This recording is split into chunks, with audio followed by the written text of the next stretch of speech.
नमस्कार दोस्तों, स्वागत है आपका स्टडी फॉर सिविल सर्विसेज में। वीडियो को पूरा देखिए। कोई भी आपका फीडबैक है, कोई सजेशन है, तुरंत वीडियो में कमेंट करके जरूर बताइए। अच्छा लगे तो वीडियो लाइक जरूर कर लीजिए और ऐसे वीडियो लगातार फ्री में पाने के लिए चैनल को तुरंत सब्सक्राइब कर लीजिए और बेल आइकन को जरूर टैप कर लीजिए ताकि आगे भी सारे वीडियो आपको मिलते रहे। यूट्यूब में फॉलो करते हैं तो प्लीज ये वाला फ्री टेलीग्राम चैनल जरूर ज्वाइन कर लीजिएगा। सारे नोटिफिकेशन, सारे अपडेट यहीं पे आते हैं, ध्यान रखिएगा। स्टडी फॉर सिविल सर्विसेज का कोई भी पेड ग्रुप अगर आपको ज्वाइन करना है तो सिर्फ 856480969066089752386445 यही नंबर है हमारे, सिर्फ जहां पे कॉल या व्हाट्सएप कर सकते हैं। इंस्टाग्राम पे हमारा पेज जरूर फॉलो कर लीजिएगा, study for civil dot services है। ट्विटर पे हमको जरूर फॉलो कर लीजिएगा, @study for civils है। सारे क्वेश्चन अटेम्प्ट करिए और स्कोर अपना तुरंत कमेंट करके बताइए।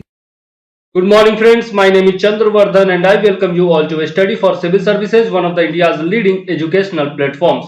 दोस्तों, आज हम लोग देखने वाले हैं टॉप 50 MCQs का पार्ट 7। जी हाँ, ये हमारा पार्ट 7 है। इससे पहले 6 पार्ट मैं दे चुका हूं और सभी बहुत महत्वपूर्ण करंट अफेयर्स थे, तो आप लोग जरूर से जरूर वो सारे वीडियोस देखिए और इस वीडियो में भी हमारे साथ अंत तक बने रहिए। साथ ही यदि वीडियो पसंद आता है तो लाइक और कमेंट करके हमें प्रोत्साहित कीजिए और चैनल सब्सक्राइब करके बेल आइकन भी जरूर दबाते रहिए। तो चलिए देर न करते हुए शुरू करते हैं आज का अपना वीडियो। जय हिंद, वंदे मातरम। ये हमारे पेड ग्रुप का लिंक है जिससे आप ज्वाइन कर सकते हैं कॉल करके या फिर मैसेज करके। जरूर कॉल कीजिए इन नंबर पर और पेड ग्रुप्स का लाभ उठाइए विभिन्न एग्जाम्स के लिए। चलिए अब देख लेते हैं आज का पहला क्वेश्चन हमारा क्या है।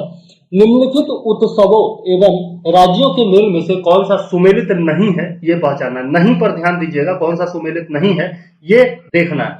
आम महोत्सव लखनऊ, खारची उत्सव त्रिपुरा, सिरुई लिली महोत्सव मणिपुर या फिर हेरात पर्व लद्दाख। तो यहां पर यदि हम लोग देखें तो हेरात पर्व जो है वो लद्दाख में नहीं मनाया जाता है बल्कि जम्मू कश्मीर में मनाया जाता है। ठीक है, हेरात पर्व जो है वो जम्मू कश्मीर में मनाया जाने वाला शिवरात्रि का त्योहार है। तो ये याद रखिएगा, शिवरात्रि का त्योहार है, जम्मू कश्मीर में मनाया जाने वाला। सिरुई लिली महोत्सव की बात करें तो मणिपुर सरकार के पर्यटन विभाग के द्वारा सिरुई लिली फूल के बारे में जागरूकता पैदा करने और बढ़ाने के उद्देश्य से इसका आयोजन किया जाता है। और यह जो है सिरुई लिली जो है यह मणिपुर का राजकीय फूल भी है, यह याद रखिएगा। मणिपुर का राजकीय फूल कौन सा है? सिरुई लिली फूल है। और इसी के अवसर पर, इसी के आधार पर जो है यह महोत्सव भी मनाया जाता है। यहाँ पर यदि हम लोग देखें खारची उत्सव की बात करें तो त्रिपुरा में यह मनाया जाता है और एक साथ 14 देवताओं की इसमें पूजा की जाती है। पिछले वीडियोज में मैंने बहुत ही डिटेल में इसके बारे में बताया भी था। ठीक है, तो चलिए आगे चलते हैं। नेक्स्ट क्वेश्चन है हमारा, ये देखिए, ये जो लिस्ट है इसमें सारा डिटेल में लिखा हुआ है, लेकिन ये आपको पेड ग्रुप में मिलेगा। यदि आप पेड ग्रुप ज्वाइन करते हैं तो ये सारे पीडीएफ आपको डिस्क्रिप्शन के साथ मिलेंगे, तो जरूर ज्वाइन कीजिए हमारा पेड ग्रुप। चलिए, लखनऊ में आयोजित Syed Modi international badminton tournament में महिला एकल का खिताब किसने जीत लिया है? Who won the women's single title in the Syed Modi International Badminton Tournament held in Lucknow? तो सबसे पहले तो याद रखिएगा कि यह जो टूर्नामेंट है वो लखनऊ में आयोजित हुआ था। ठीक है, दूसरा अब ऑप्शन देख लेते हैं। ज्वाला गुट्टा, पीवी सिंधु, अश्विनी पोनप्पा या फिर साइना नेहवाल। सभी बैडमिंटन खिलाड़ी हैं भारत की और सभी बहुत एक से बढ़कर एक है। यहाँ पर आंसर क्या हो जाएगा? पीवी सिंधु। जी हाँ, पीवी सिंधु ने यह टूर्नामेंट जीता है, सिंगल एकल का खिताब जीता है। ठीक है, और उन्होंने फाइनल में भारत की ही जो शटलर हैं मालविका बंसोरा, नाम क्या है उनका? मालविका बंसोरा, इनको हराया है। ठीक है, याद रखिएगा, मालविका बंसोरा को उन्होंने फाइनल में पराजित किया है। इससे पहले भी 2017 में पीवी सिंधु ने यह टाइटल जीता था। और ये जो टूर्नामेंट है Syed Modi international badminton tournament, इसमें सबसे ज्यादा बार खिताब जीतने का रिकॉर्ड जो है वो है साइना नेहवाल के पास। ठीक है, तो यह भी याद रखिएगा। चलिए आगे देख लेते हैं। नेक्स्ट क्वेश्चन हमारा क्या है? नेक्स्ट क्वेश्चन है कि भारत ने किस नृत्य को संयुक्त राष्ट्र शैक्षिक, वैज्ञानिक तथा सांस्कृतिक संगठन यानी कि यूनेस्को की सांस्कृतिक सूची में शामिल किए जाने के लिए नामित किया है? Which dance has been nominated by India to be included in the cultural list of the United Nations Educational, Scientific and Cultural Organization UNESCO?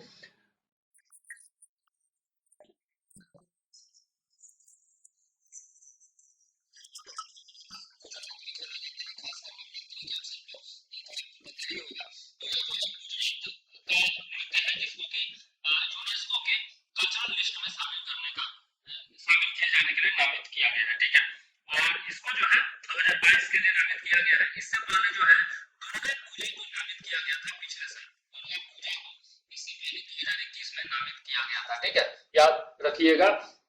और भारत सांस्कृतिक विरासत सुरक्षा से संबंधित 2003 की अंतर सरकारी समिति के लिए चुना गया था, यह भी याद रखिएगा। ठीक है, तो इसका मतलब हो गया India was elected in July to the 2003 intergovernmental committee on invisible cultural heritage protection. ठीक, याद रखिएगा। चलिए आगे देख लेते हैं। नेक्स्ट क्वेश्चन हमारा क्या है? नेक्स्ट क्वेश्चन है हमारा कि विश्व जल सप्ताह 2022 का आयोजन 23 अगस्त से 1 सितंबर तक किया गया है। इसकी शुरुआत कब से हुई थी? तो सबसे पहले तो याद रखिए कि 23 अगस्त से लेकर 1 सितंबर 2022 तक विश्व जल सप्ताह मनाया जाएगा इस साल। ठीक है, 2022 में। और शुरुआत कब हुई थी इसके लिए देख लेते हैं। 1971, 1981, 1991 या फिर 2001। आंसर क्या हो जाएगा? 1991। 1991 से विश्व जल सप्ताह यानी कि वर्ल्ड वाटर वीक का आयोजन किया जाता रहा है। ठीक है, और यह कौन करता है? स्टॉकहोम इंटरनेशनल वाटर इंस्टीट्यूट के द्वारा किया जाता है। ठीक है, स्टॉकहोम इंटरनेशनल वाटर इंस्टीट्यूट, याद रखिएगा। ठीक है, इस वर्ष जो है 23 अगस्त से 1 सितंबर तक हाइब्रिड प्रारूप में आयोजित किया जाएगा। याद रखिएगा, हाइब्रिड प्रारूप करने का क्या मतलब? ऑनलाइन ऑफलाइन दोनों प्रारूपों में। ठीक है, और 2022 की थीम क्या है? सीइंग 2022 की थीम है seeing the unseen. Seeing the unseen, the value of water, the value of water. याद रखिएगा, ये थीम तो जरूर याद रखिएगा। और वर्ल्ड ये जो जल सप्ताह है वो कब से कब तक आयोजित किया जाएगा ये भी पूछा जा सकता है। चलिए आगे देख लेते हैं। नेक्स्ट क्वेश्चन हमारा क्या है?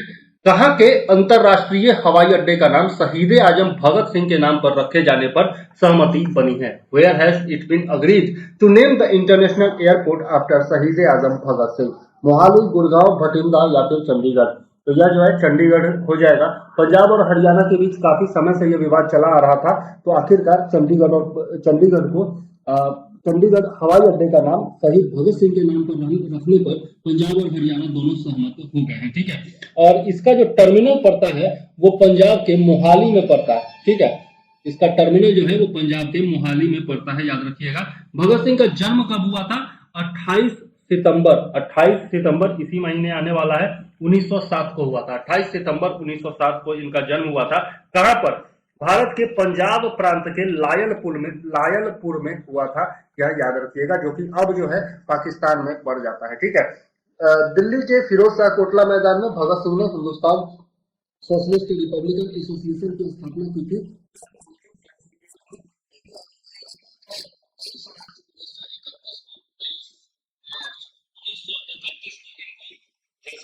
फांसी दे दी गई थी इनके साथ, सुखदेव और राजगुरु के साथ। ठीक है, सैंडर्स मर्डर केस में। चलिए आगे देख लेते हैं। नेक्स्ट क्वेश्चन हमारा क्या है? भारत यूनिवर्सल पोस्टल यूनियन का हिस्सा कब बना था? ये क्वेश्चन है। When did India become a part of Universal Postal Union? 1876, 1886, 1896 और 1906? भारत जो है 1876 में यूनिवर्सल पोस्टल यूनियन का पार्ट बना था, याद रखिएगा। दरअसल अभी जो मतलब आपका आबिद जान, याद रखिएगा, ये जगह का नाम आबिद जान में 27वीं 27th universal postal union Congress में भारत जो है भारत प्रशासन परिषद और पोस्टल ऑपरेशंस काउंसिल के लिए चुना गया है। ठीक है, भारत को प्रशासन परिषद और पोस्टल ऑपरेशंस काउंसिल के लिए चुना गया है। आबिद जान में हुई 27वीं यूनिवर्सल पोस्टल यूनियन में। ठीक है, और साल 2025 में दुबई में होने वाली यूनिवर्सल पोस्टल कांग्रेस के 28वें संस्करण की मेजबानी कौन करेगा? दुबई करेगा। ठीक है, तो 28वां संस्करण कहां पर किया जाएगा? दुबई में किया जाएगा। और 27वां कहां हुआ?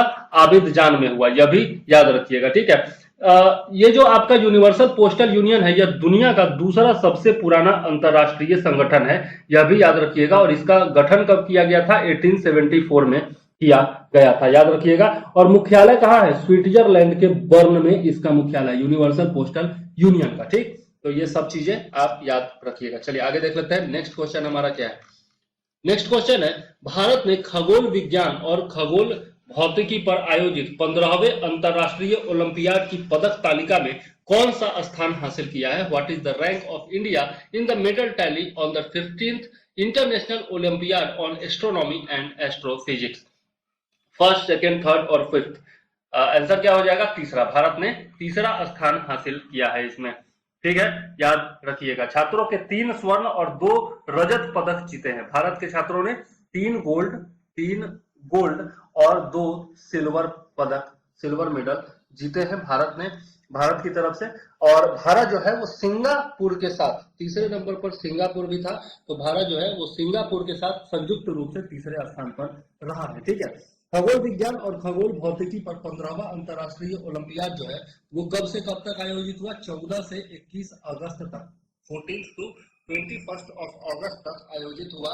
कहां पर? जॉर्जिया के कुटैसी में, जॉर्जिया में। जॉर्जिया याद रखिएगा या फिर कुटैसी याद रखिएगा, दोनों में से कोई भी याद रख सकते हैं। ठीक है, चलिए आगे देख लेते हैं। नेक्स्ट क्वेश्चन क्या है? नेक्स्ट क्वेश्चन है हमारा, पराग्वे में विदेश मंत्री एस जयशंकर ने भारतीय दूतावास का उद्घाटन किया। अब पराग्वे की राजधानी कहाँ है?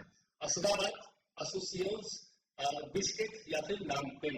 अक्सर क्या होता है, कहीं पर भी दुनिया भर में महत्वपूर्ण घटना घटती है भारत के लिहाज से, तो फिर उस जगह की राजधानी, मुद्रा, ये सब पूछा जाता है। ठीक है, तो इसी लिहाज से मैंने ये क्वेश्चन दिया है। यहाँ पर पराग्वे की जो राजधानी है वो कौन सा है? असुनसियोन है। ठीक है, याद रखिएगा, असुनसियोन है पराग्वे की राजधानी। ठीक है, और यहाँ पर जो है विदेश मंत्री जयशंकर ने जूलियो सीजर एरियोला के साथ पराग्वे की राजधानी असोसियोस में नए भारतीय दूतावास का उद्घाटन किया है।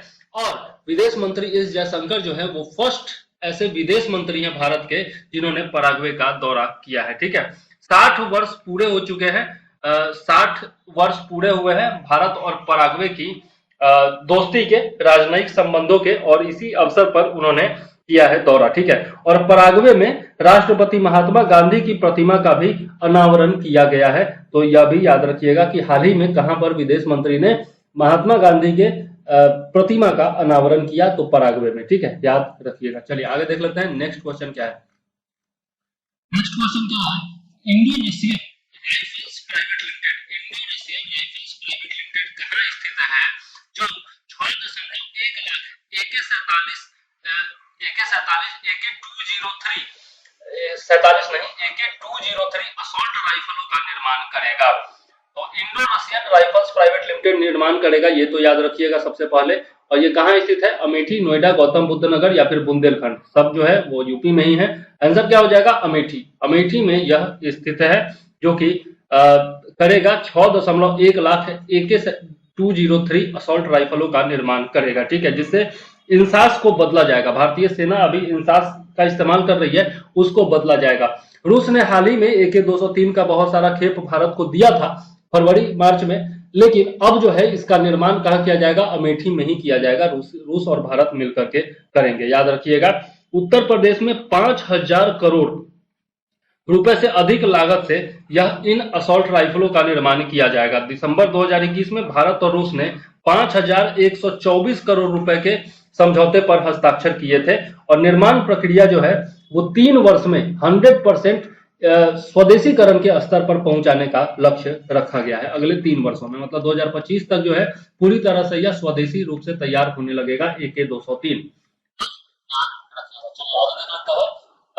केंद्रीय विज्ञान एवं प्रौद्योगिकी राज्य मंत्री जितेंद्र सिंह ने कहा, भारत की पहली स्वदेशी हाइड्रोजन फ्यूल सेल बस लॉन्च की है। Where has the Union Minister of State for Science and Technology Jitendra Singh launched India's first indigenous hydrogen fuel cell bus? Bhatinda, Gwalior, Pune या फिर दिल्ली?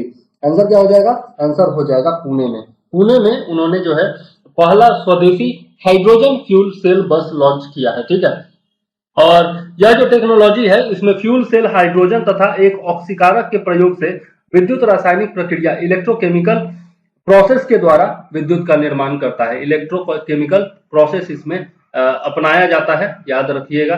ठीक है, और इसमें जो है फ्यूल क्या होता है? हाइड्रोजन होता है। ठीक है, फ्यूल क्या होता है? हाइड्रोजन होता है। ठीक, हाइड्रोजन फ्यूल सेल भी जो है रासायनिक ऊर्जा को विद्युत ऊर्जा में परिवर्तित कर देता है। केंद्रीय बजट 2021-22 में 2021-22 का जो आपका बजट था, ठीक है, उसके तहत एक राष्ट्रीय हाइड्रोजन ऊर्जा मिशन की घोषणा की गई थी। याद रखिएगा, किस बजट में हाइड्रोजन मिशन की घोषणा की गई थी? 2021-22 के बजट में, मतलब पिछले साल। ठीक है, चलिए आगे देख लेते हैं।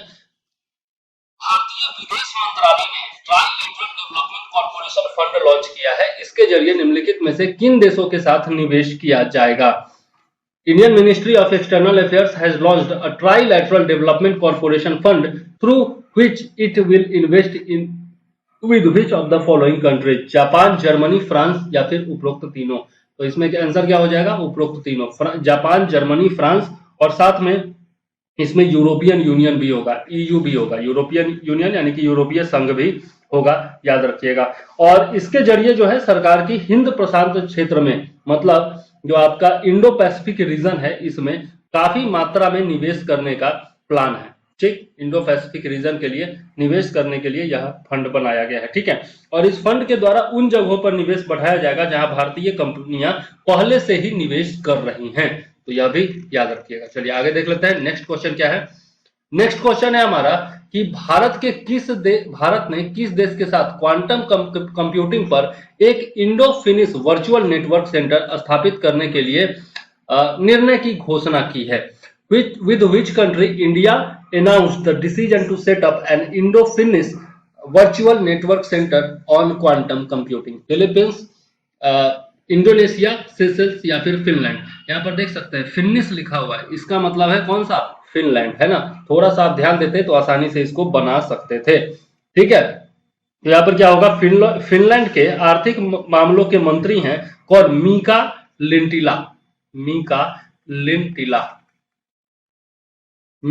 लिंटिला तथा केंद्रीय मंत्री जो हैं हमारे डॉक्टर जितेंद्र सिंह ने क्वांटम कंप्यूटिंग पर एक Indo finish virtual network centre स्थापित करने के निर्णय की घोषणा की है। और इसके लिए 3 आईआईटी संस्थानों का चयन किया गया है। कौन कौन? आईआईटी मद्रास, आईआईटी पुणे और एक और है यहाँ पर IISER पुणे है। ठीक है, आईआईटी मद्रास है, IISER पुणे है और सीडेक पुणे है। ठीक है, ये 3 संस्थानों का चयन किया गया है। तो याद रखिएगा ये तीनों संस्थानों का नाम आईआईटी मद्रास और फिर आपका IISER, यहाँ पर ये क्या है? IISER पुणे और सीडेक पुणे, इन तीनों संस्थानों का चयन किया गया है। ठीक, फिनलैंड 2023 में अंटार्कटिक संधि सलाहकार बैठक और 2024 में भारत की मेजबानी करेगा। ठीक है, चलिए, भारत मौसम विज्ञान विभाग और फिनलैंड मौसम विज्ञान संस्थान 2014 से वायुमंडलीय पर्यावरण के क्षेत्र में सहयोग कर रहे हैं। यह भी याद रखने लायक पॉइंट है। ठीक है, यहाँ पर देख सकते हैं भारत जो है, भारत मौसम विज्ञान विभाग और फिनलैंड मौसम विज्ञान संस्थान 2014 से वायुमंडलीय पर्यावरण के क्षेत्र में सहयोग कर रहे हैं। ठीक, चलिए आगे देख लेते हैं। नेक्स्ट क्वेश्चन क्या है हमारा? नेक्स्ट क्वेश्चन है ग्लोबल विंड एनर्जी काउंसिल की ग्लोबल विंड रिपोर्ट 2022 के बारे में निम्नलिखित में से कौन सा कथन असत्य है? ये चुनना है। वर्ष 2021 में वैश्विक स्तर पर ग्लोबल विंड इंडस्ट्री ने 94 गीगावाट की पवन ऊर्जा क्षमता को जोड़ा है। एक ये ऑप्शन है। In the year 2021 the global wind industry added 94 gigawatt of wind power capacity globally. दूसरा है आपका ग्लोबल वार्मिंग को 5 डिग्री सी तक सीमित रखने के लिए वर्ष 2030 तक वार्षिक पवन ऊर्जा संस्थापन को 3 गुना बढ़ाने की आवश्यकता है।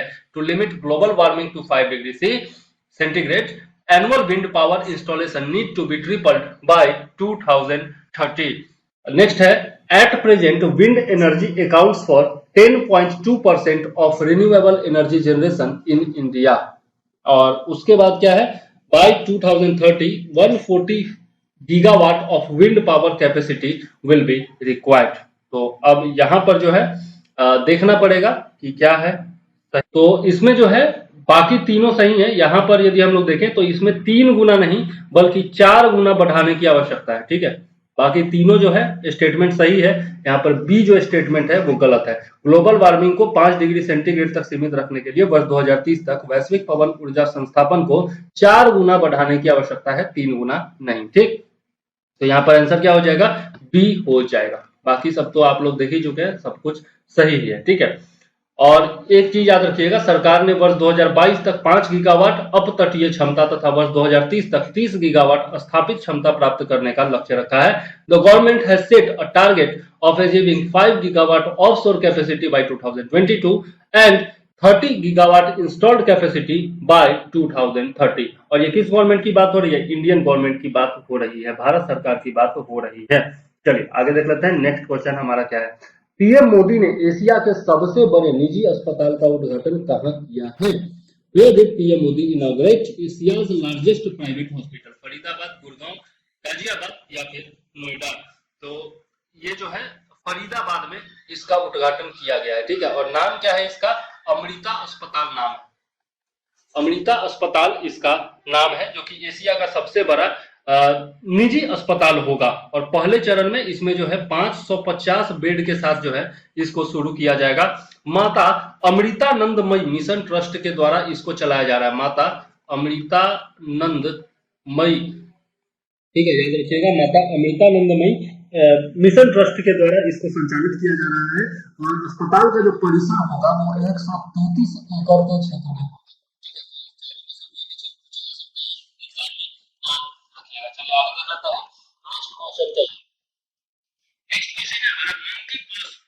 जांच करने के लिए पहला स्वदेश निर्मित आरटी-पीसीआर किट किस कंपनी ने विकसित किया है? ठीक है, तो यहाँ पर यदि ऑप्शन देखें तो Trans Asia Biomedicals MBO Limited, Calantha Biotech Private Limited या फिर एडीजी बायोमेडिकल प्राइवेट लिमिटेड। अब यहाँ पर जो है आपका यदि हम लोग देखें तो कौन सा आंसर सही होगा? ट्रांस एशिया बायोमेडिकल्स, इसकी किसने बनाया है इसको? मंकी पॉक्स के लिए आरटीपीसीआर किट किसने बनाया है? ट्रांस एशिया बायोमेडिकल्स ने बनाया है, यह याद रखिएगा। और इसको आंध्र प्रदेश के मेडटेक जोन में पेश किया गया, ठीक है, आंध्र प्रदेश के मेडटेक जोन में इसको पेश किया गया है, याद रखिएगा। और इसका अनावरण जो है केंद्र सरकार के प्रधान वैज्ञानिक सलाहकार जो है अजय कुमार सूद, उनके द्वारा किया गया, ठीक है, अजय कुमार सूद। तो एक क्वेश्चन यहाँ पर यह भी बनता है कि प्रधान वैज्ञानिक सलाहकार कौन है? अजय कुमार सूद है, ठीक है। मंकी पॉक्स जो है वो मानव चेचक के समान ही एक दुर्लभ वायरल संक्रमण है और यह पहली बार 1958 में शोध के लिए रखे गए बंदरों में पाया गया था। 1958 में सबसे पहले यह पाया गया था रिसर्च के लिए रखे गए बंदरों में, ठीक है, याद रखिएगा 1958 में, ठीक। और मंकी पॉक्स से संक्रमण का पहला मामला जो है वो 1970 में आया था। कब आया था? 1970 में आया था। और यह रोग मुख्य रूप से मध्य और पश्चिमी अफ्रीका के उष्णकटिबंधीय वर्षा वन क्षेत्रों में होता है, ठीक है। तो कहाँ होता है? अफ्रीका में होता है, ठीक है, याद रखिएगा। चलिए आगे देख लेते हैं। नेक्स्ट क्वेश्चन हमारा क्या है? नेक्स्ट क्वेश्चन है कि देश के सबसे बड़े ऋणदाता भारतीय स्टेट बैंक ने स्टार्टअप के लिए खास तौर पर समर्पित अपनी पहली शाखा कहाँ खोली है? Where has country's largest lender State Bank of India opened its first branch dedicated exclusively to startups? और ये जो है कहां पर खोला गया है? दिल्ली, बेंगलुरु, कोलकाता, चेन्नई। आंसर क्या हो जाएगा? बेंगलुरु। बेंगलुरु में स्टार्टअप्स की संख्या बहुत ज्यादा है, तो एसबीआई ने बेंगलुरु में ही अपनी शाखा खोली है जो कि स्टार्टअप्स को समर्पित है, ठीक है। बेंगलुरु के कोरमंगला में यह स्थित है। बेंगलुरु के कहा? कोरमंगला में, ठीक। वैसे बेंगलुरु ही पूछा जाएगा, कोरमंगला नहीं पूछा जाएगा, लेकिन याद रखिए, ठीक है। यह देश में स्टार्टअप के विकास का समर्थन करने के लिए वित्त पोषण करने वाली पहली बैंक शाखा है, ठीक है। कोरमंगला शाखा जो है वो पहली शाखा होगी जो कि वित्त पोषण करेगी किसका? फंड देगी किसको? स्टार्टअप्स को फंड देगी। चलिए आगे देख लेते हैं। भारत सरकार अगले साल 15 से 17 फरवरी तक किस शहर में 23वें India international seafood show का आयोजन करने वाली है? The government of India is going to organise the 23rd India international seafood show in which city from February 15 to 17 next year? Hyderabad, Chennai, Kolkata या फिर मुंबई? तो यह जो है कोलकाता में आयोजित किया जाने वाला है, ठीक है, कोलकाता में आयोजित किया जाने वाला है। और यह जो है 23rd होगा, यह तो आपको याद रखना चाहिए। 15 से 17 फरवरी तक आयोजित होगा, यह भी आपको याद रखना चाहिए। आयोजक कौन है? केंद्रीय वाणिज्य एवं उद्योग मंत्रालय के तहत समुद्री उत्पाद निर्यात विकास प्राधिकरण यानी कि MPEDA और SEAI यानी कि seafood exporters association of India, ये दोनों मिलकर इसका आयोजन करेगी। वर्ष 2021-22 के दौरान देखें तो भारत से 7.76 बिलियन डॉलर 7.76 बिलियन डॉलर के सी फूड का निर्यात किया गया था, ठीक है, जो कि कितना था? 13,69,264 टन, सी फूड का निर्यात भारत से किया गया था। ठीक, कब? 2021-22 में, मतलब कि पिछले साल। चलिए आगे देख लेते हैं। नेक्स्ट क्वेश्चन क्या है हमारा? नेक्स्ट क्वेश्चन है, कोविड-19 के ओमिक्रॉन वेरिएंट के खिलाफ एक अपडेटेड मॉडर्ना वैक्सीन को मंजूरी देने वाला पहला देश कौन बन गया है? भारत, रूस, ब्रिटेन या फिर चाइना? तो यह जो है ब्रिटेन ने इसको मंजूरी दी है। ठीक है, ब्रिटेन ने इसको मंजूरी दी है अपडेटेड कोरोना वायरस के टीके को, जो कि ओमिक्रॉन वेरिएंट के खिलाफ भी जो है आपका काम करता है। ठीक है, यह जरूर रखिएगा। और यह जो है बाईवैलेंट वैक्सीन है। यह क्या है? वाईवैलेंट वाईवैलेंट वैक्सीन है। ठीक, जो कि ओमिक्रॉन वेरिएंट पर भी काम करेगा और बाकी कोरोना वेरिएंट पर भी काम करेगा। ठीक है, और यह जो है ब्रिटेन जो है इस तरह का करने वाला पहला देश बन गया है, इसको मंजूरी देने वाला। और यह वैक्सीन जो है ओमिक्रॉन वेरिएंट के साथ वायरस के मूल रूप पर भी कारगर साबित तो होगा। ठीक है, तो यह भी याद रखिएगा, ब्रिटेन निश्चित तौर पर याद रखिएगा। चलिए, किसे मानवता की सेवा के क्षेत्र में उनके अपार योगदान के लिए लद्दाख के सर्वोच्च नागरिक सम्मान दीपाल आरजीएम डस्टन पुरस्कार से सम्मानित किया गया है? फ्रांसिस, दलाई लामा, डेसमंड टुटू या फिर बछेंद्री? इसको किया गया है दलाई लामा को किया गया है। हाल ही में दलाई लामा जो थे वो लद्दाख के दौरे पर थे। ठीक है, तिब्बती आध्यात्मिक गुरु है ये। ठीक है, और पुरस्कार का यह छठा संस्करण जो है वह दिया गया है पुरस्कार का। यह 6th एडिशन था और इसको कौन देता है? लद्दाख स्वायत्त पहाड़ी विकास परिषद। लद्दाख स्वायत्त पहाड़ी विकास परिषद के द्वारा दिया जाता है। ठीक है, याद रखिएगा। चलिए आगे देख लेते हैं। नेक्स्ट क्वेश्चन क्या है?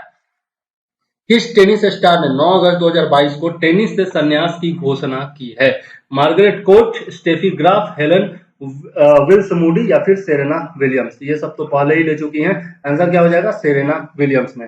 सेरेना विलियम्स ने हाल ही में 9 अगस्त 2022 को टेनिस से संन्यास लेने की घोषणा की है, 9/8/2022 को। ठीक है, यूएस ओपन हाल ही में होने वाला है 2022 का, अगस्त के अंत से लेकर सितंबर 2022 तक, और उसके बाद जो है ये अपना संन्यास ले लेंगी, ऐसा उन्होंने कहा है। 1995 में उन्होंने प्रोफेशनली खेलना शुरू किया था टेनिस। ठीक है, और 1999 में यूएस ओपन में उन्होंने अपना पहला खिताब जीता था, एकल खिताब। ठीक है, और उन्होंने टोटल 73 करियर एकल खिताब और 23 करियर युगल खिताब जीते हैं। ठीक है, डबल्स में 23 जीते हैं और सिंगल्स में 73 जीते हैं। बहुत बड़ी खिलाड़ी रही हैं।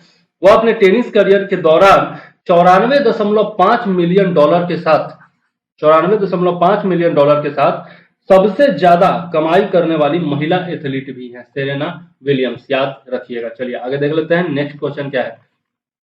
नेक्स्ट क्वेश्चन है हमारा कि किस राज्य की सिनी शेट्टी ने मिस इंडिया 2022 वर्ल्ड का ताज जीत लिया है? Which state Sini Shetty has won the Miss India 2022 world crown? Karnataka, Rajasthan, Uttar Pradesh या फिर पंजाब? आंसर क्या हो जाएगा? आंसर हो जाएगा कर्नाटका। सिनी शेट्टी कहाँ की है? कर्नाटका की है। ठीक है, मिस इंडिया 2022 वर्ल्ड का ताज इन्होंने जीता है।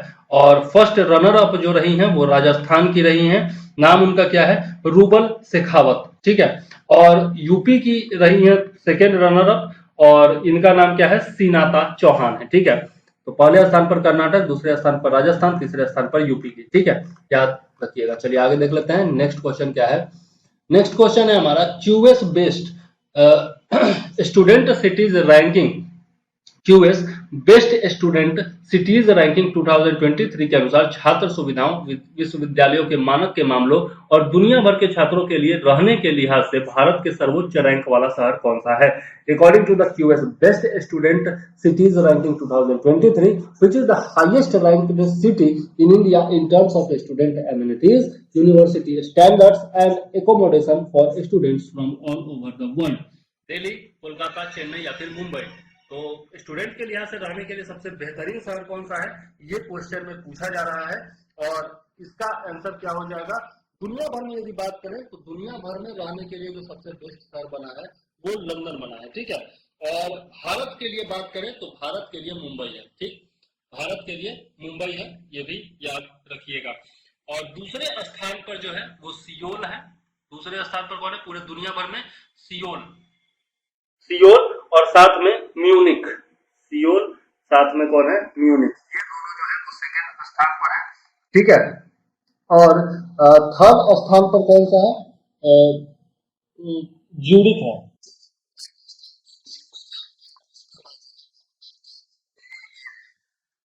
मेलबर्न है। तो याद रखिएगा, पहला जो 3-4 स्थान है उसके बारे में मैंने बताया है। ठीक है, चलिए आगे देख लेते हैं। नेक्स्ट क्या है? अच्छा, बेंगलुरु का स्थान जो है, यहाँ पर बेंगलुरु का स्थान जो है वो 114वां है। भारत में मुंबई जो होगा वो नंबर 1 पर होगा। ऑल ओवर देखें तो बेंगलुरु का स्थान जो है वो 114 है। मुंबई का स्थान जो है वो 103 है पूरे दुनिया भर में। ठीक है, इसके बाद चेन्नई जो है वो 125वें रैंक पर है। ठीक है, इसका रैंक कितना है? 125 है चेन्नई का स्थान। ठीक है, याद रखिएगा। और दिल्ली को 129वां रैंक मिला है पूरे दुनिया भर में। ठीक, तो याद रखिएगा। भारत में कौन है? मुंबई 103 नंबर पर दुनिया भर में। चलिए आगे देख लेते हैं। नेक्स्ट क्वेश्चन क्या है? नेक्स्ट क्वेश्चन है, किस वैश्विक संस्था ने भारतीय रेलवे के भाड़ा और लॉजिस्टिक्स बुनियादी ढांचे के आधुनिकीकरण के लिए 24.5 करोड़ डॉलर के ऋण को मंजूरी दी है? तो यहाँ पर यदि हम लोग देखें, अंतर्राष्ट्रीय मुद्रा कोष, world bank, national development bank या फिर ब्रिक्स बैंक, तो इसमें जो है आपका वर्ल्ड बैंक सही आंसर हो जाएगा। वर्ल्ड बैंक ने भारतीय रेलवे के भाड़ा और लॉजिस्टिक बुनियादी ढांचे के आधुनिकीकरण के लिए 24.5 करोड़ डॉलर, तो ये भी याद रखिएगा, 24.5 करोड़ डॉलर के ऋण को मंजूरी दी गई है। ये भी पूछा जा सकता है। ठीक है, और यह जो ऋण है वो 22 साल की अवधि के लिए दिया गया है। ठीक है, यह कितने साल में चुकाना होगा? 22 साल में चुकाना होगा। और 7 साल का जो है इसमें छूट भी दिया जाएगा। ठीक है, तो यह भी याद रखिएगा। चलिए आगे देख लेते हैं। नेक्स्ट क्वेश्चन क्या है? नेक्स्ट क्वेश्चन है हमारा कि one nation one ration card योजना में शामिल होने वाला अंतिम राज्य कौन सा है? Which is the last state to join one nation one ration card scheme? Manipur, Assam, Kerala या फिर गोवा? आंसर क्या हो जाएगा? असम। असम जो है वो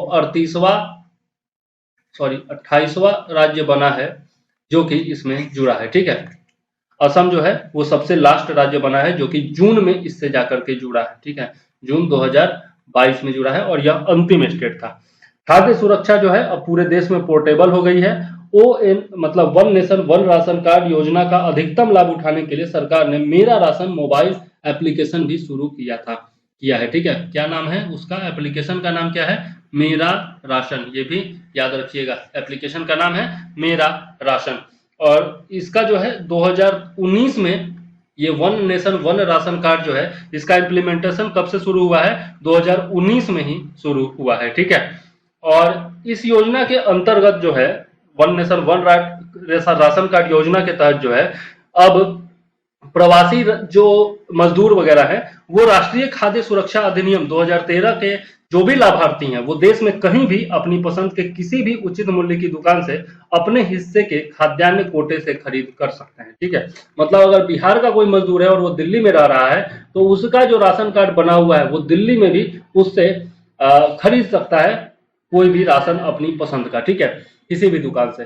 किस देश ने अनिवार्य मृत्यु दंड को खत्म करने के लिए और न्यायाधीशों को अलग अलग अपराधों के हिसाब से वैकल्पिक सजा सुनाने के लिए अनुमति देने पर सहमति व्यक्त की है? Which country has agreed to away with the compulsory death penalty and allow जजेस to pass alternate sentences depending on the crime? Bhutan, Bangladesh, Myanmar या फिर मलेशिया? आंसर क्या हो जाएगा? मलेशिया। मतलब कि जो आपका कंपल्सरी डेथ पेनल्टी था उसको समाप्त कर दिया है मलेशिया ने। ठीक है, और जजेस जो हैं अब उसके लिए अल्टरनेट कोई भी जो सजा है वो सुनाएंगे। ठीक है, याद रखिएगा। और मलेशिया में जो है बहुत सारे ऐसे अपराध हैं जैसे हत्या हो गया, मादक पदार्थों की तस्करी हो गया, राजद्रोह हो गया, अपहरण हो गया और आतंकवादी कृत्य हो गया। इन सब के लिए जो है अपराधों के लिए मृत्यु दंड अनिवार्य था पहले। ठीक है, जिसको कि हटा दिया गया है। ठीक, चलिए आगे देख लेते हैं। नेक्स्ट क्वेश्चन क्या है? नेक्स्ट क्वेश्चन है हमारा, WHO ने भारत के किस राज्य को विश्व तंबाकू निषेध दिवस पुरस्कार 2022 के लिए चुना है? Which state of India has been selected by WHO for the World No Tobacco Day Award 2022? Uttar Pradesh, Jharkhand, Madhya Pradesh या फिर कर्नाटका? किसको चुना गया है? इस बार चुना गया है झारखंड को। झारखंड को चुना गया है। ठीक है, याद रखिएगा। WHO ने झारखंड को विश्व तंबाकू निषेध दिवस पुरस्कार 2022 के लिए चुना है और इस वर्ष जो है ये तंबाकू निषेध दिवस कब मनाया जाता है? ये 31 मई को मनाया जाता है, ठीक है, याद रखिएगा। और इस बार की जो थीम थी वो की थी, क्या थी? प्रोटेक्ट एनवायरमेंट, प्रोटेक्ट एनवायरमेंट, ठीक है, प्रोटेक्ट एनवायरमेंट, ये था विश्व तंबाकू दिवस का थीम। चलिए आगे देख लेते हैं नेक्स्ट क्वेश्चन क्या है। नेक्स्ट क्वेश्चन है हमारा कि बीएसएनएल को वित्तीय रूप से व्यवहार्य बनाने के लिए केंद्रीय मंत्रिमंडल ने कितने रुपए के रिवाइवल पैकेज को मंजूरी दी है? 0.64 लाख करोड़, 0.94, 1.34 या फिर 1.64 लाख करोड़? आंसर क्या हो जाएगा? 1.64 लाख करोड़, ठीक है, मतलब कि 1.64 लाख करोड़ रुपए के रिवाइवल पैकेज को मंजूरी दी है, ठीक है, सरकार ने। और इसके लिए, इसके तहत जो है 4G सेवाएं शुरू की जाएंगी बीएसएनएल में, और भी जो सेवाएं हैं वो शुरू करके और इसका रिवाइवल किया जाएगा बीएसएनएल को, ठीक है। तो याद रखिएगा 1.64 करोड़ का पैकेज दिया गया। आगे, एशियाई विकास बैंक किस राज्य में साफ पेयजल उपलब्ध कराने, जलापूर्ति में सुधार और स्वच्छता को लेकर 9.63 करोड़ डॉलर का कर्ज देगा? ठीक है, तो किस राज्य को एशियन डेवलपमेंट बैंक जो है वो 963 मिलियन का लोन देने वाला है? उत्तराखंड, हिमाचल प्रदेश, असम या फिर उत्तर प्रदेश? तो इसमें क्या हो जाएगा? इसमें जो हो जाएगा आपका हिमाचल प्रदेश हो जाएगा। और इसके लिए भारत सरकार और एशियन डेवलपमेंट बैंक के बीच में हाल ही में समझौता हुआ है। याद रखिएगा 9.63 करोड़ डॉलर देगा कौन सा? एडीबी, एशियाई डेवलपमेंट बैंक, ठीक है, भारत सरकार के साथ इसके लिए समझौता हुआ है। अब इसके माध्यम से 2024 तक जो है सभी ग्रामीण परिवारों को पाइप के जरिए पानी उपलब्ध कराया जाएगा। और एडीबी परियोजना जो है वो 75,800 घरों को सेवा से जोड़ेगी और इससे 10 जिलों के लगभग 3,70,000 लोगों को निर्बाध जलापूर्ति सुनिश्चित हो पाएगी, ठीक है, तो यह याद रखिएगा। चलिए आगे देख लेते हैं। 65वें राष्ट्रमंडल संसदीय सम्मेलन में भारतीय प्रतिनिधिमंडल का नेतृत्व कौन कर रहा है? Who is leading the Indian delegation to the 65th Commonwealth Parliamentary Conference? संसदीय कार्य मंत्री, लोकसभा अध्यक्ष, कानून मंत्री या फिर गृह मंत्री? तो इसमें जो है लोकसभा अध्यक्ष जो है हमारे लोकसभा स्पीकर जो है ओम बिरला, वो इसका नेतृत्व कर रहे हैं, ठीक है, याद रखिएगा ओम बिरला जी इसका नेतृत्व कर रहे हैं, ठीक है। 65वां है ये, 65th है, यह भी याद रखिएगा। संसदीय सम्मेलन 65th कॉमनवेल्थ संसदीय सम्मेलन है ये, ठीक है। और इसका आयोजन जो है 20 से 26 अगस्त तक किया जा रहा है। कहां पर किया जा रहा है? कनाडा के हैलिफैक्स में, कनाडा के हैलिफैक्स में इसका आयोजन किया जा रहा है, यह भी याद रखिएगा। और इसका थीम है inclusive, accessible, accountable and strong parliament, the corner stone of democracy and essential for development, ठीक है, तो यह याद रखिएगा। चलिए आगे देख लेते हैं नेक्स्ट क्वेश्चन क्या है। प्रदेश में एक ही जगह पर छात्रों का सभी प्रकार की शिक्षा व विभिन्न तरह के कौशल विकास का प्रशिक्षण देने हेतु देश की पहली एजुकेशन टाउनशिप किस राज्य में विकसित की जाएगी? देश का पहला एजुकेशन टाउनशिप होगा ये। In which state the country's first education township will be developed to provide all types of education and skill development training to the students at one place in the state? Uttar Pradesh, Madhya Pradesh, Rajasthan या फिर Himachal Pradesh? Answer क्या हो जाएगा? Answer हो जाएगा उत्तर प्रदेश, ठीक है। America जैसे देशों की तर्ज पर जब विकसित किया जाएगा, ठीक है। और सीएम योगी आदित्यनाथ ने ऐसे 5 टाउनशिप उत्तर प्रदेश में विकसित करने का निर्देश दिया है, ठीक है, याद रखिएगा। देश का पहला एजुकेशन टाउनशिप जो है वो उत्तर प्रदेश में विकसित होगा। कौन दुनिया का इकलौता ऐसा देश बन गया है जिसने पीरियड से जुड़े प्रोडक्ट को फ्री में देने का फैसला किया है? Which country has become the only country in the world which has decided to give free period products? Finland, New Zealand, Scotland या फिर आयरलैंड? तो यह जो है आपका आंसर क्या हो जाएगा? आंसर हो जाएगा स्कॉटलैंड। बहुत सारे देश हैं जो स्कूल्स में फ्री प्रोडक्ट बांटते हैं, जो आपके पीरियड प्रोडक्ट्स होते हैं वो बांटते हैं, लेकिन पूरे देश भर में जो पीरियड प्रोडक्ट्स हैं वो फ्री देने का जो निर्णय लिया गया है वो स्कॉटलैंड के द्वारा लिया गया है, ठीक है। और इसके लिए एक एप्लीकेशन लॉन्च किया गया है, पिक अप माई पीरियड, ठीक है। और इसके माध्यम से, इस एप्लीकेशन के माध्यम से लड़कियां जो हैं वो पीरियड प्रोडक्ट्स ले सकती हैं, ठीक है। और इसको जो है हे गर्ल्स नामक एक सामाजिक संगठन है उसकी तरफ से लॉन्च किया गया है इस एप्लीकेशन को। चलिए आगे देख लेते हैं नेक्स्ट क्वेश्चन क्या है। नेक्स्ट क्वेश्चन है हमारा, कार्बन न्यूट्रल वर्ल्ड की ओर जैव ईंधन थीम के साथ विश्व जैव ईंधन दिवस 2022 कब मनाया गया? When was the World Biofuel Day 2022 observed with the theme Biofuels towards a carbon neutral world? 8 अगस्त, 9 अगस्त, 10 अगस्त या फिर 11 अगस्त? कब मनाया गया? 10 अगस्त को मनाया गया। ठीक है, याद रखिएगा 10 अगस्त को वर्ल्ड बायोफ्यूल डे मनाया गया। और इस वर्ष का थीम जो है वो भी याद रखिएगा, biofuel towards a carbon neutral world. ठीक है, 2015 से यह मनाया जा रहा है। किसके द्वारा?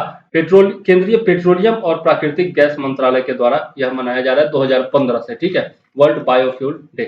चलिए आगे देख लेते हैं, किस भारतीय क्रिकेटर के नाम पर पहली बार इंग्लैंड में क्रिकेट स्टेडियम का नाम रखा जाएगा? After which Indian cricketer was the cricket stadium in England named for the first time? Sachin Tendulkar, Kapil Dev, Sunil Gavaskar या फिर सौरव गांगुली? यह जो है रखा जाएगा सुनील गावस्कर के नाम पर। याद रखिएगा सुनील गावस्कर के नाम पर इंग्लैंड में पहली बार क्रिकेट स्टेडियम का नाम रखा जाएगा। ठीक, याद रखिएगा। चलिए आगे देख लेते हैं, पहले क्रिकेटर थे ये सुनील गावस्कर जिन्होंने टेस्ट क्रिकेट में 10,000 रनों का आंकड़ा छुआ था। ठीक है, टेस्ट क्रिकेट के महान खिलाड़ी थे ये सुनील गावस्कर, अभी भी है। इंडिया की पहली महिला बैच में किसने टॉप करके इतिहास रच दिया है? पहला बैच है ये महिलाओं का एनडीए में, नेशनल डिफेंस एकेडमी में। ठीक है, और इसमें टॉप किया है कोमल जाखड़, सुमन जायसवाल, निधि गढ़वाल या फिर सनम ढाका? आंसर क्या हो जाएगा? आंसर हो जाएगा सनम ढाका। सनम ढाका ने इसमें टॉप किया है और वो एनडीए में शामिल होने वाली पहली महिला बन जाएंगी। 19 वर्षीय हैं और ये कहाँ की हैं? हरियाणा की रहने वाली हैं। ठीक है, तो ये पूछा जा सकता है, याद रखिएगा सनम ढाका। ओवरऑल रैंक जो है उनका 10 है और महिलाओं में रैंक देखें तो पहला है। ठीक है, आगे देख लेते हैं नेक्स्ट क्वेश्चन हमारा क्या है। नेक्स्ट क्वेश्चन है, निम्नलिखित में से कौन यूनान के हेराक्लियोन में IWF जूनियर विश्व चैंपियनशिप में स्वर्ण पदक जीतने वाली पहली भारोत्तोलक बन गई है? Who among the following become the first Indian weightlifter to win a gold medal at the IWF Junior World Championship in Heraklion, Greece? तो हर्षदा, शरद गरुड़, सुष्मिता राव, मीराबाई चानू या फिर अंकिता चौधरी? तो यहाँ पर क्या हो जाएगा? हर्षदा, शरद गरुड़। ये जो है वेट लिफ्टर है जो कि पहली बार IWF जूनियर वर्ल्ड चैंपियनशिप में स्वर्ण पदक जीती हैं। ठीक है, और इन्होंने जो है 45 kg कैटेगरी में यह पुरस्कार जीता है। ठीक है, याद रखिएगा 153 किलोग्राम का इन्होंने वजन उठाया था। इससे पहले 2013 में मीराबाई चानू ने कांस्य पदक जीता था, जबकि पिछले साल अचिंत्य श्यूली ने क्या जीता था? इन्होंने रजत पदक जीता था, यानी कि सिल्वर जीता था। और 2013 में मीराबाई चानू ने मतलब कांस्य पदक जीता था, ब्रोंज मेडल जीता था इसी प्रतियोगिता में। चलिए आगे देख लेते हैं, नेक्स्ट क्वेश्चन क्या है। नेक्स्ट क्वेश्चन है हमारा, स्वदेशी नेविगेशन प्रणाली गगन का उपयोग करके सफल लैंडिंग कराने वाली पहली एयरलाइन कौन बनी है? Which airline has become the first airline to make a successful landing using the indigenous navigation system Gagan? Vistara, SpiceJet, Indigo या फिर जेट एयरवेज? इसका आंसर क्या हो जाएगा? Indigo airlines. इंडिगो एयरलाइंस इसका आंसर हो जाएगा। याद रखिएगा गगन जो है वो एक स्वदेशी नेविगेशन सिस्टम है जिसका उपयोग विमान लैंडिंग के समय किया जाता है। ठीक है, ATR-72 नाम क्या है विमान का? ATR-72 ये इंडिगो का जो विमान था उसका नाम था। और ये जो है राजस्थान के किशनगढ़ हवाई अड्डे पर उतारा गया। ठीक है, राजस्थान के किशनगढ़ हवाई अड्डे पर उतारा गया गगन का प्रयोग करके। ठीक, ये भी पूछा जा सकता है तो याद रखिएगा। ठीक, चलिए आगे देख लेते हैं, नेक्स्ट क्वेश्चन हमारा क्या है। नेक्स्ट क्वेश्चन है हमारा कि हाल ही में पहला लता दीनानाथ मंगेशकर पुरस्कार किसे प्रदान किया गया? Recently who was given the first Lata Dinanath Mangeshkar award? Amitabh Bachchan, Sachin Tendulkar, Narendra Modi या फिर आशा भोसले? आंसर क्या हो जाएगा? नरेंद्र मोदी। लता मंगेशकर जी और उनके पिता जो थे दीनानाथ मंगेशकर, उन दोनों के नाम पर यह अवार्ड रखा गया है और पहला जो पुरस्कार दिया गया वो नरेंद्र मोदी को दिया गया। ठीक है, भारत रत्न लता मंगेशकर की स्मृति में स्थापित किया गया। फरवरी 2022 में इनका निधन हो गया था। ठीक है, फरवरी 2022 में इसी साल इनका 92 वर्ष की आयु में निधन हो गया था। यह पुरस्कार प्रत्येक वर्ष सिर्फ एक व्यक्ति को राष्ट्र निर्माण में अनुकरणीय योगदान के लिए दिया जाएगा। चलिए आगे देख लेते हैं, नेक्स्ट क्वेश्चन क्या है। नेक्स्ट क्वेश्चन है, हाल ही में किसे बाजार नियामक भारतीय प्रतिभूति और विनिमय बोर्ड सेबी की पहली महिला अध्यक्ष चुना गया है? ठीक है, security and exchange board of India का पहला जो चेयरपर्सन है, वुमेन चेयरपर्सन कौन बनी है पहली? प्रतिमा देसाई, माधवी पुरी बुच, ज्योत्सना विश्वकर्मा या फिर अनीता रामपाल? कौन बनी है? माधवी पुरी बुच, माधवी पुरी बुच, याद रखिएगा, I am extremely sorry. Madhavi Puri Buch जो है वो बनी है सेबी की पहली महिला अध्यक्ष, ठीक है। आईसीआईसीआई सिक्योरिटीज की पूर्व प्रमुख भी रही हैं ये 2017 से लेकर 2021 तक, ठीक है, ये भी याद रखिएगा। ठीक, पहले क्या थी? अजय त्यागी की जगह वो लेंगी। इससे पहले जो सेबी के प्रमुख थे उनका नाम क्या था? अजय त्यागी, ठीक है, जिनका कार्यकाल अब समाप्त हो रहा है, ठीक है, 28 फरवरी को, तो याद रखिएगा निश्चित तौर पर। और नियामकों की नियुक्ति की प्रक्रिया के अनुसार उम्मीदवारों को कैबिनेट सचिव की अध्यक्षता वाली financial sector regulatory appointment search committee के द्वारा शॉर्ट लिस्ट किया जाता है, ठीक है। मतलब सेबी के लिए अध्यक्ष चुनना हो तो उसके लिए क्या किया जाएगा? जो कैबिनेट सचिव हैं उनकी अध्यक्षता में एक मीटिंग होगा, कमिटी होगा, financial sector regulatory appointment search committee, उनके द्वारा यह शॉर्ट लिस्ट किया जाएगा, ठीक है, याद रखिएगा। चलिए आगे देख लेते हैं। नीति आयोग द्वारा जारी advanced chemist cell battery reuse and recycling market in India report के अनुसार भारत में बैटरी भंडारण की कुल संचयी क्षमता वर्ष 2030 तक कितना गीगावाट आवर्स होने की संभावना है? According to the report advanced chemistry cell battery use and recycling market in India released by NITI Aayog, the total cumulative capacity of battery storage in India is likely to be how much gigawatt hour by 2030? 400, 450, 500 या फिर 600 gigawatt hours? Answer क्या हो जाएगा? 600 gigawatt hours हो जाएगा। नीति आयोग की report है, सबसे पहले तो ये याद रखिएगा, और ये कब तक हो जाएगा? 2030 तक हो जाएगा, ये भी याद रखिएगा, 600 गीगावाट आवर्स, ठीक है। 2030 तक बैटरी की मांग जो है वो 4 गुना बढ़ करके 3100 गीगावाट हो जाएगी, ठीक है, ये भी याद रखिएगा, गीगावाट आवर हो जाएगी, ठीक।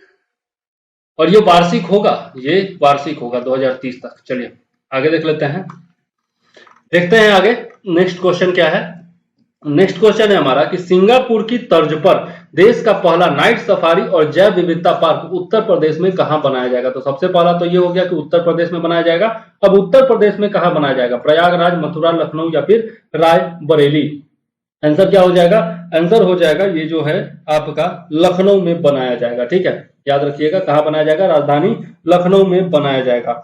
और देश में जो है वो टोटल 13 ओपन डे सफारी है, लेकिन नाइट सफारी कोई नहीं है, ठीक है। सिंगापुर की विश्व की पहली नाइट सफारी की तर्ज पर बनाया जाएगा इसको, ठीक है। कहां बनाया जाएगा? कुकरैल वन क्षेत्र में, ठीक है, ये भी याद रखिएगा, लखनऊ के कुकरैल वन क्षेत्र में इसको बनाया जाएगा 2027.46 हेक्टेयर में, ठीक है। 350 ये जो है आपका कुकरैल वन या 27.46 हेक्टेयर में फैला हुआ है, और इसमें 350 एकड़ में ये नाइट सफारी बनाया जाएगा, ठीक है, याद रखिएगा। और 150 एकड़ में प्राणी उद्यान बनाया जाएगा। इसके अलावा 75 एकड़ में तेंदुआ सफारी, 60 एकड़ में भालू सफारी, 75 एकड़ में आपका टाइगर सफारी इत्यादि बनाने की भी योजना है। और वर्तमान में कुकरैल वन क्षेत्र में एक घड़ियाल प्रजनन केंद्र, चिल्ड्रन पार्क और एक वन आश्रम और एक वन विश्राम गृह भी जो है अभी वर्तमान में स्थापित है, ठीक है। चलिए, निम्नलिखित में से किसे शरणार्थियों का स्वागत करने के उनके प्रयासों के लिए 2022 के यूनेस्को शांति पुरस्कार से सम्मानित किया गया है? Narendra Modi, Joe Biden, Putin या फिर एंजेला मर्केल? आंसर क्या हो जाएगा? एंजेला मर्केल, ये जो है जर्मनी की पूर्व चांसलर थी, ठीक है, एंजेला मर्केल, ठीक, याद रखिएगा। 2022 का यूनेस्को शांति पुरस्कार इनको दिया गया है, ठीक। और इनको जो है जूरी के अध्यक्ष कौन थे? 2018 के नोबेल शांति पुरस्कार विजेता डेनिस मुक्वेगे के अनुसार 2015 में सीरिया, इराक, यहाँ पर थोड़ा सा देख लीजिए, डेनिस मुक्वेगे जो है 2018 में इनको नोबेल शांति पुरस्कार मिला था। उनके अनुसार 2015 में सीरिया, इराक, अफगानिस्तान और इरिट्रिया से 1.2 मिलियन से अधिक शरणार्थियों का स्वागत करने के लिए इनके साहसी निर्णय को देखते हुए पुरस्कार दिया गया है एंजेला मर्केल को, ठीक है। सम्मान का नाम आइवरी कोस्ट के पूर्व राष्ट्रपति के नाम पर रखा गया है, ये भी याद रखिएगा। आधिकारिक तौर पर फेलिक्स होफोएट वोगन यूनेस्को शांति पुरस्कार इसको कहा जाता है और इसकी शुरुआत 1989 में हुई थी। ठीक, ये सब चीजें आपको याद रखना चाहिए। भारत के ग्रैंड मास्टर रमेश बाबू प्रज्ञानानंद ने मैग्नस कार्लसन को कहां आयोजित FTX क्रिप्टो कप के फाइनल राउंड में 4-2 से हराकर बड़ी जीत हासिल की है। Where did India's Grandmaster Ramesh Babu Pragyananand beat Magnus Carlsen 4-2 in a final round of the FTX Crypto Cup held at? कहां पर किया गया था? अमेरिका, कनाडा, फ्रांस या फिर इटली? इसका आंसर हो जाएगा अमेरिका। यह जो है अमेरिका में आयोजित हुआ था। कहां पर? मियामी में। ठीक है, यह याद रखिएगा, अमेरिका के मियामी में यह आयोजित हुआ था। ठीक, चलिए अब यहाँ पर यदि देखें तो कार्लसन पर जीत के बावजूद जो है वो तालिका में कितने स्थान पर है? दूसरे स्थान पर है और पहले स्थान पर जो है वो कार्लसन ही रहे। मतलब प्रतियोगिता किसने जीती? मैग्नस कार्लसन ने जीती और भारत के जो प्रज्ञानानंद थे वो अंक तालिका में दूसरे स्थान पर है। ठीक, चलिए आगे देख लेते हैं। नेक्स्ट क्वेश्चन क्या है? नेक्स्ट क्वेश्चन है हमारा कि किस मूल की चित्रकार और कहानीकार फहमीदा अजीम को 2022 के लिए पुलित्जर पुरस्कार के लिए चुना गया है? ठीक है, किस मूल की चित्रकार है ये? भारतीय मूल की, पाकिस्तानी, बांग्लादेशी या फिर अमेरिकी मूल की है? किस मूल की है? तो ये जो है आपकी बांग्लादेश मूल की है। ठीक है, याद रखिएगा, बांग्लादेशी मूल की ये चित्रकार है। और इनसाइडर के लिए काम करती हैं। पत्रिका है एक अमेरिका की, इनसाइडर नाम है उसका, उसके लिए यह काम करती हैं। ऑनलाइन पत्रिका है ये। ठीक, बांग्लादेशी मूल के चित्रकार और कहानीकार है। उनको 2022 के पुलित्जर पुरस्कार के लिए चुना गया है। ठीक है, और इनके अलावा 4 और पत्रकारों को भी चुना गया है। इनसाइडर के ही हैं चारों। नाम क्या है? एंथनी डेल है, एंथनी डेल कर्नल, जोस एडम्स और वॉल्ट हिक्की। ठीक है, इन तीनों को भी इनके साथ फहमीदा अजीम के साथ चीन में उइगरों के उत्पीड़न पर काम करने के लिए चुना गया है पुलित्जर पुरस्कार के लिए। चलिए, हाइड्रोजन से चलने वाला दुनिया का पहला यात्री ट्रेन नेटवर्क कहां लॉन्च किया गया है? तो ये जो है आपका फ्रांस, जर्मनी, इटली या फिर रशिया, कहां पर किया गया है? ये आपका जर्मनी हो जाएगा। आंसर क्या हो जाएगा? जर्मनी। जर्मनी के लोअर सेक्सोनी में, जर्मनी के कहां पर? लोअर सेक्सोनी में यह नेटवर्क विकसित किया गया है। ठीक है, वैसे तो लोअर सेक्सोनी नहीं पूछेगा, क्वेश्चन में आपको जर्मनी ही पूछा जाएगा, तो याद रखिएगा। ठीक है, ट्रेन की अधिकतम गति जो होगी वो 140 किलोमीटर प्रति घंटा होगी। ये जरूर याद रखिएगा, पूछा जा सकता है। ठीक है, और ट्रेन की रेंज जो होगी वो 1000 किलोमीटर होगी। मतलब कि एक बार में 1000 किलोमीटर यह चलेगी। ठीक, याद रखिएगा।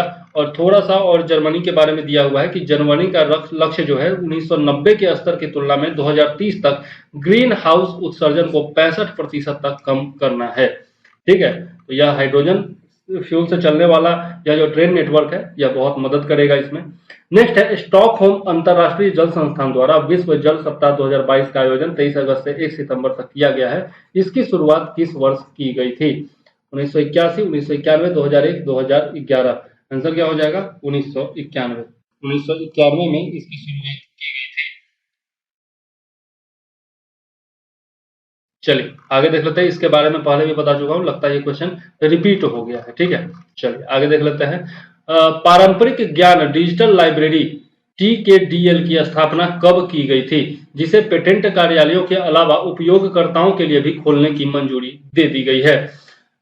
तो when was the traditional knowledge digital library set up which has been approved to be open to the users apart from the patent offices? 2000, 2001, 2002 या फिर 2005? आंसर क्या हो जाएगा? आंसर हो जाएगा 2002। आंसर क्या हो जाएगा? 2002। केंद्रीय मंत्रिमंडल ने पेटेंट कार्यालयों, देखिए यहाँ पर केंद्रीय मंत्रिमंडल ने पेटेंट कार्यालयों के अलावा उपयोगकर्ताओं के लिए भी पारंपरिक ज्ञान डिजिटल लाइब्रेरी TKDL डेटाबेस तक पहुंच का विस्तार करने की मंजूरी दे दी गई है। ठीक है, ट्रेडिशनल नॉलेज डिजिटल लाइब्रेरी जो है अब उपभोक्ताओं के लिए भी खोल दिया गया है। ठीक है, याद रखिएगा। TKDL क्या है? तो TKDL जो है यह प्रमोट करेगा R&D और इनोवेशन को विभिन्न फील्ड्स में, डाइवर्स फील्ड्स में, based on India's valuable heritage. ठीक है, और जैविक विविधता अधिनियम 2002 जो कि है आपका टीके को संरक्षित बनाए रखने और इसके लाभों के समान बंटवारे के लिए अधिनियमित किया था। ठीक है, जैविक विविधता अधिनियम 2002 में अधिनियमित किया गया था, याद रखिएगा। ठीक, इसकी स्थापना कब की गई थी, ये याद रखिएगा। टीकेडीएल की स्थापना जो की गई थी 2001 में CSIR और आयुष मंत्रालय के द्वारा की गई थी। ठीक है, तो ये जो है आपका यहाँ पर आंसर जो हो जाएगा वो क्या हो जाएगा, ये जो आपका मैंने बताया स्थापना की गई थी 2001 में। ठीक है, यहाँ पर आंसर क्या हो जाएगा, 2001 हो जाएगा, 2002 नहीं। ठीक है, अधिनियम जो बनाया गया था वो 2002 में बनाया गया था, जैव विविधता अधिनियम। लेकिन टीकेडीएल की जो स्थापना की गई थी ट्रेडिशनल लाइब्रेरी की, वह 2001 में की गई थी। ठीक है, तो इसको आप थोड़ा सा सुधार लीजिएगा, 2001 में इसकी स्थापना की गई थी। ठीक, चलिए आगे देख लेते हैं। और यह जो है 5 भाषाओं में उपलब्ध है। कौन कौन सी भाषा है, अंग्रेजी, जर्मन, फ्रेंच, जापानी और स्पेनिश भाषा में यह उपलब्ध है। ठीक है, और टीकेडीएल में सार्वजनिक रूप से उपलब्ध पारंपरिक ज्ञान का दस्तावेजीकरण है जो आयुर्वेद, यूनानी, सिद्ध और योग से संबंधित है, और यह डिजिटल प्रारूप में है। ठीक है, भारत जो है वो जैव विविधता और नगोया प्रोटोकॉल पर कन्वेंशन का भी एक हस्ताक्षर करता है, याद रखिएगा। India is also signatory to the convention on biodiversity and Nagoya protocol. ठीक, चलिए आगे देख लेते हैं। नेक्स्ट क्वेश्चन क्या है हमारा, नेक्स्ट क्वेश्चन है वर्ल्ड गोल्ड काउंसिल की गोल्ड रिफाइनिंग एंड रिसाइकलिंग शीर्षक वाली रिपोर्ट के अनुसार भारत 2021 में सोने की रिसाइकलिंग में किस स्थान पर है। According to the World Gold Council report titled gold refining and recycling, what is the rank of India in gold recycling in 2021, third, fourth, fifth और सिक्स्थ। तो भारत का रैंक कौन सा है, भारत जो है वह चौथे स्थान पर आ गया है, फोर्थ रैंक भारत का हो गया है, याद रखिएगा। साल 2021 में भारत ने कुल 75 टन सोना रिसाइकिल किया है। और वर्ल्ड गोल्ड काउंसिल के रिपोर्ट के अनुसार, ये जो शीर्षक वाला रिपोर्ट है गोल्ड रिफाइनिंग एंड रिसाइकलिंग शीर्षक वाली एक रिपोर्ट में बताया कि भारत जो है वो सोना रिसाइकल के मामले में चौथे स्थान पर आ गया है। ठीक है, पिछले साल जो है वो सबसे ज्यादा आगे कौन रहा है, मतलब सबसे ज्यादा गोल्ड रिसाइकल किसने किया है, चीन ने किया है। ठीक है, याद रखिएगा, जिसने कुल 168 टन सोने का इस्तेमाल किया है। दूसरे पैदान पर कौन है, दूसरे नंबर पर है इटली,